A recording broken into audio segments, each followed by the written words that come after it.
আসসালামু আলাইকুম। তো বন্ধুরা সবাই কেমন আছেন? আশা করি ভালো আছেন। নতুন একটা রিঅ্যাকশন ভিডিও নিয়ে। ভাইরাল সীমা সরকার নাকি নতুন করে কোয়াট খাইছে। তার স্বামী নাকি অন্য জায়গায় রিলেশন করে। তো সে হাতে নাতে ধরা পড়ছে।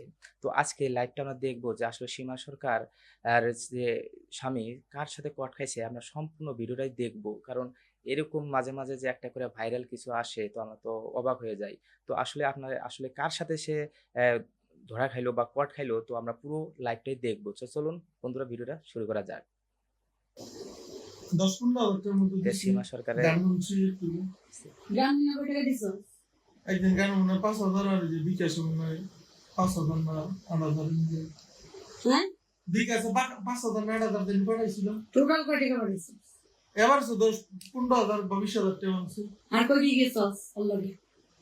এদিন ছবি দেখছি কোন ছবি আছে? যমুনাতে।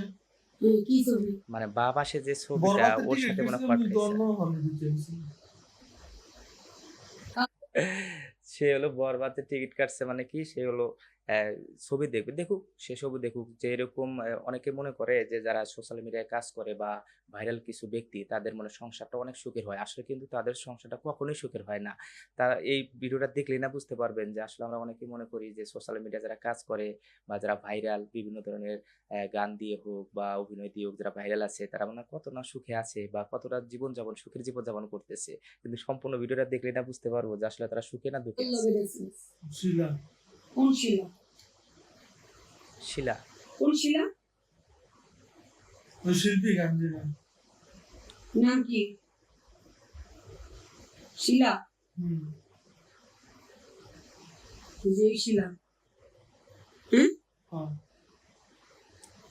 ও সে মোবাইলে ছবি তুলছে এটাও সবকিছু আছে তার কাছে দেখা যায় যে সে মোবাইলে অনেক জায়গায় ঘুরতে গেছে এই গেছে কিন্তু সীমার যে স্বামীটা দেখতেছি সে তাকে মারছে কিনা সীমা তাও সন্দেহ আছে কিন্তু এর আগে যে আমরা ভিডিওগত যে ভিডিওগুলো দেখছিলাম তার পুরাতন যে হাজবেন্ড মানে সাবেক যে হাজবেন্ড ছিল তার সাথে কিন্তু এক ধরনের মারামারি হয়েছিল বা মারামারির ভিডিওটা ভাইরাল হয়েছিল কিন্তু এই ফ্যাক্টরিতে দেখা যায় যে এও মনে হয় মাইরটা খাইছে আর কি আরে পুরুষ মানুষ। এই শিলা না?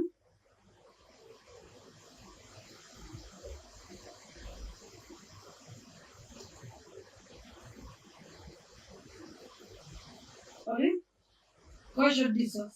আর না, খাওয়া কথা কই না গো। ছি ছি একটা শিল্পীর ভাষা এরকম হয় কল্পনার বাইরে।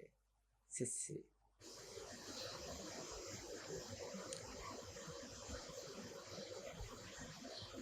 পরে আর কি কি? মদ খাইছিস কয়দিন? মত একদিন গানের নামে মত লয়ে গেছিলাম। আমি খাইছি একদিন মারা গেছি। কাল লাগে। ১২ লাগে একদিন খাইছি। কে? ছিলাম। নাম উল্লেখ করস নাকি? ছিলাম তো কইছি তো প্রথমে গেছি।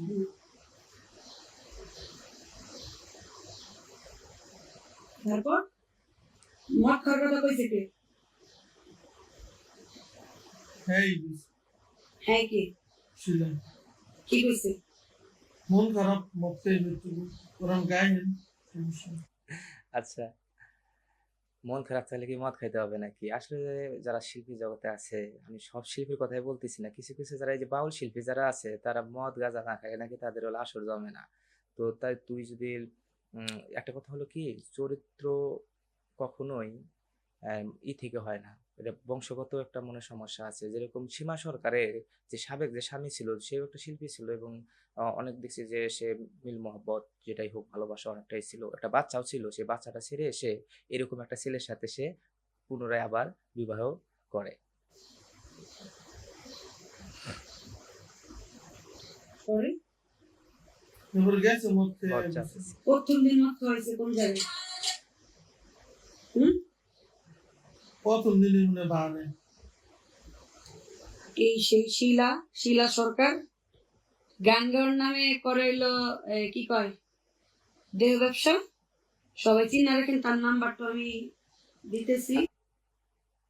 আচ্ছা, সে হলো দেহ ব্যবসা করে না কি করে তুই আগে থেকে জানিস। কিন্তু তোর হাসব্যান্ড ওর সাথে চলাফেরা করলো। কেমন তুই স্ত্রী যে তোর হাসব্যান্ড কোথায় যায় না যায় তুই কিছুই খোঁজ খবর রাখিস না বা তুই যেকোনো গানের মধ্যে যায় তাকে নিয়ে যায় সাথে করে। তো একটা কথা হলো কি যখনই যে গানের মধ্যে যাক না কেন গেলে মানে চলাফেরা করতে গেলে সবার সাথে একটা সম্পর্ক তৈরি হয়ে যায়।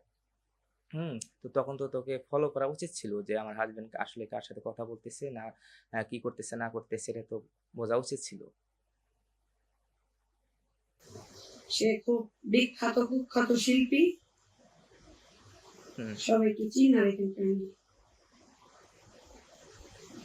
এই যে তার নাম্বার,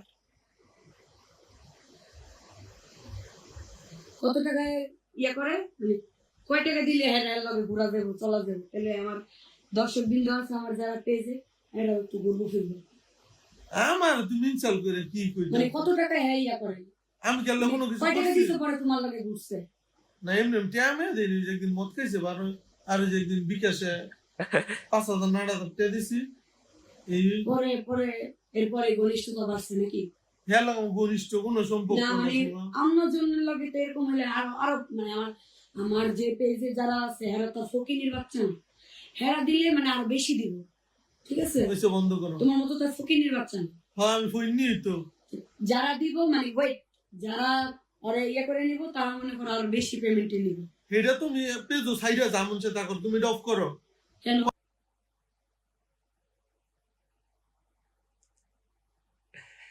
ফকিন্নির বাচ্চা না কি বাচ্চা, যখন তুই হলো ওর সাথে যে উম, বিবাহ করলি বা রিলেশনে জড়ালি, তখন দেখলি না যে ফকিন্নির নাকি চরিত্র কেমন, এটা দেখলি না?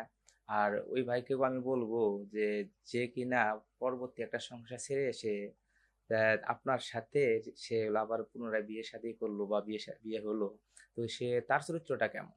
হুম।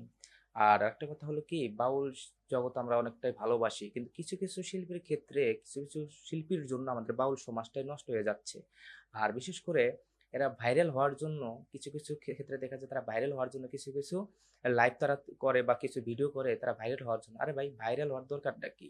ওর একটা বাচ্চা আছে, সীমা সরকারের সাবেক স্বামীর বা সাবেক যে সংসার ছিল ওই সংসারে একটা বাচ্চা আছে, এই বাচ্চাটা ছেড়ে পুনরায় এর কাছে চলে আসলো। তো তোর চরিত্রটা কেমন? তুই যে একটা শিল্পীর কথা বললি যে ওই চরিত্র কুখ্যাত মুখ্যাত যেটাই হোক না কেন, তাই সে অনেকটাই খারাপ, মানলাম আমি সে অনেকটাই খারাপ। তুই যদি এতই ভালো হোস, কিসের জন্য তুই সাবেক স্বামীকে ছেড়ে এসে তুই আবার পুনরায় এই ছেলের সাথে বিবাহ করলি? আসলে তোর চরিত্রটারও সমস্যা আছে, আমরা জানি সবাই, সবাই আমরা জানি যে তোর চরিত্রের সমস্যা আছে। তো আমি কিছু বলবো না, এটা হলো ভিডিও ডিসক্রিপশন বক্সের মানে যে লাইভটা করছে এটা আমি দিয়ে রাখবো। তো আপনারা এই অরিজিনাল ভিডিওটা দেখে আসবেন। আর একটা কথা বলে নেই, সেটা হলো কি, ফেসবুক হোক ইউটিউবে হোক, যে সোশ্যাল মিডিয়ায় যারাই কন্টেন্ট তৈরি করে কিনা বা যেটাই তৈরি করুক, তারা কতটা না সুখে আছে। যেমন সীমা সরকারি যখন টিকটক করে দেখা যায় কতটা নাচ গানে, কতটা হলো আনন্দের মধ্যে তারা হলো হয়ে আছে, মজায় আছে, কিন্তু তার বিপরীতে কি দেখা গেল, তার হাজবেন্ড অন্য একটা মেয়ের প্রতি আসক্ত।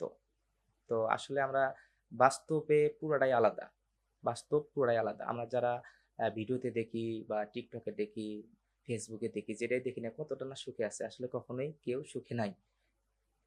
আপনারা অনেকেই মনে করেন যে তারা অনেকটাই সুখে আছে, আসলে কেউ সুখে নাই। যেটুকু ভালো জিনিস ওটুকু তুলে ধরে এবং টিকটক করে, ভাইরাল হওয়ার জন্য এত কিছু করে। তো আমি আপনাদের উপরে বিচারটা ছেড়ে দিলাম যে আসলে সেখানে কার দোষ, সীমা সরকার কি ভালো না সীমা সরকার খারাপ? তো আপনাদের উপর ছেড়ে দিলাম, অবশ্যই কমেন্ট বক্সে আপনারা জানাবেন যে সীমা সরকার বিষয়ে। তো আজকের মতো আমি এখানে বিদায় নিচ্ছি, সবাই ভালো থাকবেন, সুস্থ থাকবেন, আল্লাহ হাফেজ।